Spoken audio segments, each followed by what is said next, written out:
आपके उप मुख्यमंत्री अगर कह रहे हैं कि संविधान बदलेगा तो क्या कांग्रेस पार्टी इस बात के साथ खड़ी है? मेरे सवाल से किनारा कर दिया। मैं आपसे फिर से पूछ रही हूं, कहते हैं बीजेपी वाले संविधान बदल देंगे। अब तो आपके डिप्टी सीएम कह रहे हैं कि संविधान बदलेगा। मुझे ऐसा लगता है जेपी नड्डा जी को बचाने के लिए आप 6 बजे हल्ला बोल पे बैठ जाती हैं। क्या हल्ला बोल? थोड़ा सा पूछ लीजिए। ऐसे ही उनकी आदत हो गई है कि सामने वाले पर आरोप लगाना शुरू कर दिया। कहा संविधान बदलेगा और अगर बदलना होगा कोर्ट के फैसले का इंतजार है, ये भी उन्होंने कहा। एससी एसटी ओबीसी के हिस्से से ये मुसलमानों को ठेकों में लाना चाहते हैं। सरदार पटेल जी के शब्दों में कहूं तो आज की राहुल गांधी सोनिया गांधी को पाकिस्तान चले जाना चाहिए। सरदार पटेल ने कहा था ऐसे व्यक्ति की जगह भारत में नहीं है, पाकिस्तान में है, जो धर्म के आधार पर आरक्षण करे। जय श्री राम दोस्तों, कैसे आप? आई होप सारे स्वस्थ होंगे और मस्त होंगे। तो आज की डिबेट होने जा रही है कर्नाटका सरकार के उस फैसले पर जिसमें उन्होंने मुसलमानों को सरकारी ठेकों में 4% आरक्षण देने की घोषणा की है। कर्नाटक के उप मुख्यमंत्री डी शिव कुमार ने तो यहां तक कह दिया है कि इसके लिए संविधान में संशोधन करना पड़े तो वो ऐसा करने से नहीं हिचकिचाएंगे। अंजना ओम कश्यप ने कांग्रेस के प्रवक्ता आलोक शर्मा से इस मुद्दे पर सवाल पूछा, लेकिन आलोक शर्मा ने इसका सीधा जवाब देने की बजाय डिबेट को दूसरी दिशा में मोड़ने की कोशिश की। अंजना ओम कश्यप को कहना पड़ा कि वह क्या पूछ रही है और आलोक शर्मा क्या जवाब दे रहे हैं। ये कांग्रेस की उसी रणनीति का हिस्सा है जिसमें वह अपने वोट बैंक को बचाने के लिए किसी भी हद तक जाने को तैयार है। जबकि भाजपा भी इसी मुद्दे को लेकर कांग्रेस को घेर रही है, क्योंकि जो कांग्रेस भाजपा को कहती थी कि यह संविधान बदल देंगे, आज उन्हीं के ही कर्नाटक के उप मुख्यमंत्री संविधान बदलने की बात कर रहे हैं। इसी को लेकर यह डिबेट आज तक चैनल पर चल रही है, जिसमें भाजपा की तरफ से गौरव भाटिया ने कांग्रेस के प्रवक्ता आलोक शर्मा को इस मुद्दे पर घेरते हुए बुरी तरीके से धो डाला। अब कांग्रेस के प्रवक्ताओं को इस मुद्दे पर जवाब देते नहीं बन रहा है। तो देखते हैं इस डिबेट को किस तरीके से आलोक शर्मा ने अपनी पार्टी का पक्ष रखते हुए क्या तर्क दिए और भाजपा के प्रवक्ता गौरव भाटिया ने किस तरीके से आलोक शर्मा के इस मुद्दे पर सारे धागे खोल डाले। तो शुरू करते हैं इस डिबेट को। आलोक शर्मा जी, उप मुख्यमंत्री अगर कह रहे हैं कि संविधान बदलेगा तो क्या कांग्रेस पार्टी इस बात के साथ खड़ी है? मुझे लगता है कि मुझे समझ नहीं आया, शायद दर्शक भी नहीं समझ पाए होंगे कि इकोनॉमिकली और बैकवर्ड क्लास में बिहार का जो रिजर्वेशन है जिसमें मुस्लिम जातियां हैं उसमें और कर्नाटक वाले में क्या फर्क है। सीधा सवाल है कि जब ये इकोनॉमिकली बैकवर्डनेस के आधार पर मुस्लिम्स को रिजर्वेशन देने का काम 4% का आपने भी बताया अंजना जी, और ये मिसकोट करना कि 2 करोड़ का ठेका। अरे भाई 2 करोड़ का ठेके का मतलब तो नहीं है कि 2 करोड़ का मुनाफा है उसमें है, और 2 करोड़ का ठेका 1 साल में पूरा होगा, 2 साल में, 6 महीने में नहीं है उसके अंदर क्वांटिफाई कि भाई किसने समय का ठेका है। मुझे सीधा सीधा ये बता दीजिए कि बिहार में आर्टिकल 14 का हनन नहीं है और कर्नाटका में है। ये सीधा सीधा मुझे उसका विभेद बता दीजिए। अंजना जी, मुझे समझ नहीं आया, आपको समझ आया तो आप बता दें। इनको यह भी नहीं पता है बिहार में जो सरकारी स्कूल है, एजुकेशनल इंस्टीट्यूट्स है, वहां पे हमने क्वांटिफाइबल डेटा के आधार पे चिन्हित करके कुछ वर्ग हैं जिनको आरक्षण दिया है, ठेकों के लिए नहीं दिया, कमीशन खोरी के लिए नहीं दिया जो आप करना चाहते हैं। अब आप मुझे बताइए दोनों में फर्क समझ में आया कि नहीं आया? और ठीक है, इसका जवाब वो देंगे, लेकिन आपने फिर मेरे सवाल से किनारा कर दिया। मैं आपसे फिर से पूछ रही हूँ आलोक जी, पहले आप कहते थे कि बीजेपी वाले संविधान बदल देंगे, अब तो आपके डिप्टी सीएम कह रहे हैं कि संविधान बदलेगा। तो क्या धर्म के आधार पर आरक्षण नहीं होगा कहने वाले संविधान को आप बदल के धर्म के आधार पर आरक्षण होगा वाला करेंगे?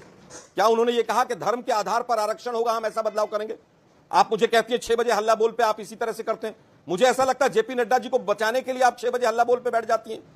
क्या हल्ला बोल में ये बात सही बोली गई कि जेपी नड्डा जी ने सच बोला है? आलोक शर्मा जी, क्या जेपी नड्डा जी ने झूठ? शर्मा जी की एक्चुअली ये अब आदत हो गई है, अब अंत होते होते जैसे उनसे सवाल थोड़ा सा पूछ लीजिए, ऐसे ही उनकी आदत हो गई है कि सामने वाले पर आरोप लगाना शुरू कर दिया जाए। इस सवाल से आप भाग नहीं सकते हैं। आपके उप मुख्यमंत्री से पूछा गया कि जब आप 4% आरक्षण सरकारी ठेकों में धर्म के आधार पर दे रहे हैं तो क्या आप इसको कैसे लागू करेंगे? तब उन्होंने कहा संविधान बदलेगा और अगर बदलना होगा कोर्ट के फैसले का इंतजार है, ये भी उन्होंने कहा, हम वो भी बता रहे हैं। लेकिन आलोक शर्मा को इस सवाल का जवाब देने से बचना है तो बार बार दूसरे पर आरोप लगाकर उसके पीछे छिपना है। और अब एक छोटा सा माइक्रो मोमेंट भी तो चाहिए जिसपे ट्विटर पे थोड़ी वाहवाही हो जाएगी तो लोग जरा नाम भी याद रखेंगे आलोक शर्मा का। चलिए ठीक है, अगले सवाल पे आऊंगी, फिर आलोक शर्मा जी ऐसा ही कुछ कीजिएगा। इस सवाल से भागते रहिए, 40 मिनट है आपके पास, जब जब आती हूँ उस सवाल से आप भागते रहिएगा। अंजना जी देखिए, इनका मैनिफेस्टो दिखा के पूछा, माइनॉरिटीज शब्द का इस्तेमाल आपने किया था वादा करते हुए, ये छोड़िए कि संवैधानिक है कि गैर संवैधानिक है, वो तय कर लेंगे सुप्रीम कोर्ट और बाकी न्यायालय। आपने सिखों को, ईसाइयों को, जैन को, बौद्ध को अलग क्यों रखा? कोई उत्तर नहीं दिया। अगर आप कहते हैं गरीब मुसलमानों को आप मुख्य धारा में जोड़ेंगे तो 2 करोड़ का ठेका लेने की एलिजिबिलिटी इतनी हाई होगी, गरीब मुसलमान इससे लाभान्वित होंगे। कोई उत्तर नहीं दिया। अब चिल्ला रहे हैं, कुछ कहने की कोशिश कर रहे हैं। अब मैं आपको बताता हूं, देखिए इनकी समझ में नहीं आने वाला, लेकिन मैं एक बात और बता दूं। अभी आप जब इनके पास जाएं, इनको यह भी नहीं पता होगा कि ये नोटिफिकेशन कांग्रेस की सरकार लाई थी, ये जो आरक्षण का, और इन्होंने बार बार आरोप लगाया भाजपा ने क्या किया, हटाया क्यों नहीं? तो मैं इनको तारीख के साथ बताता हूं, नोट कर लो बबुआ, हो सकता है कि आपकी चिट में नहीं बताया हो। 27 मार्च 2023 हमने इसको खत्म किया, आपको मालूम है। और सर्वोच्च न्यायालय में यह मामला लंबित है और वहां पे सर्वोच्च न्यायालय ने कहा कि जब तक हम तय ना कर दें तब तक इस सर्कुलर को जारी रहने दीजिए। यह सर्वोच्च न्यायालय का आदेश है, यह मत कहिए भाजपा ने खत्म नहीं किया। और अंजना जी, ये होता क्यों है मैं आपको बताऊं, एक बड़ी बात और बता दूं, ये हिंदू विरोधी है। इनका मैनिफेस्टो 2024 का आप देखिएगा, उसमें इन्होंने लिखा बहुसंख्यकवाद के लिए कोई जगह नहीं है भारत में। बहुसंख्यकवाद के लिए जगह नहीं है, मतलब 84% हिंदुओं के लिए कोई जगह नहीं है, लेकिन मुसलमान अगर आपका वोट बैंक है उसके लिए जगह है। दूसरा, आपने बात जो कही, आपको मालूम है आरक्षण क्यों हमारे यहाँ संवैधानिक माना गया? अच्छा। जब संविधान निर्माता चर्चा कर रहे थे तो उन्होंने कहा कि जो पिछड़े वर्ग से आते हैं, SC ST और उसके बाद OBC ऐड हुए, ये लोग क्योंकि प्रताड़ित किए गए हैं सदियों से, शताब्दियों से, इसलिए इनको हमें एक आधार देना होगा कि ये मुख्य धारा में जुड़े, इनका सशक्तिकरण जरूरी है। लेकिन मैंने अभी पढ़ा, जब ये धर्म के आधार पर आरक्षण की बात आई तो चाहे डॉक्टर BR अम्बेडकर हो, चाहे सरदार पटेल जी हो, चाहे तमाम और मुसलमान हो, एक मुसलमान जो है नसीरुद्दीन अहमद जी थे, उन्होंने संविधान निर्माता होने के नाते कहा ये जो आरक्षण अगर मुसलमानों को दिया गया तो ये उनके लिए भी हानिकारक है और देश के लिए भी हानिकारक है। अब मैं आलोक जी आपके पास आती हूं। कुल मिलाकर सवाल यह है कि इस देश में आपने अपने मैनिफेस्टो में 2024 में यह लिखा था कि बहुसंख्यकवाद के लिए जगह नहीं, लेकिन वहीं पर उसका एक दूसरा पन्ना भी है और वो पन्ना ये पूछता है कि क्या फिर ऐसे में तुष्टीकरण की राजनीति के लिए जगह होनी चाहिए? क्या धर्म के आधार पर आरक्षण की बात अगर संविधान नहीं करता, संविधान सभा में बहस होने के बाद सरदार वल्लभ भाई पटेल ने कहा था कि इसकी जरूरत नहीं है, फिर भी ये मुस्लिम आरक्षण जो तमाम पार्टियां डालती हुई दिखाई देती है, क्या ये तुष्टीकरण नहीं है? सीधा सीधा मैं पूछना चाहता हूं, जो अभी कह रहे थे कि मार्च में हमने 2023 में मुस्लिम्स के 4% रिजर्वेशन को खत्म कर दिया था। अरे भाई, सरकार तो आपकी 2018 में आई थी, 18 से 23 तक आप उसको लागू करते रहे। मई में चुनाव था, अप्रैल में आचार संहिता लगनी थी और उसके आचार संहिता लगने के 4 दिन पहले आपने एक ऑर्डर निकाल दिया, जिसको आपके ऑर्डर को सुप्रीम कोर्ट ने स्टे कर दिया और वो चीज आज भी लागू है। जब जिस चीज को सुप्रीम कोर्ट ने स्टे कर दिया उस पर भी आप अपनी पीठ थपथपा रहे हैं, क्योंकि आपने बिल्कुल पूरे देश के अंदर कोई काम नहीं किया है। मीरा जी, एक बात मैं आपसे आज जरूर कहना चाहूंगा, ये जो निर्णय कांग्रेस पार्टी ने लिया है गैर संवैधानिक है, ये तो एक बात है।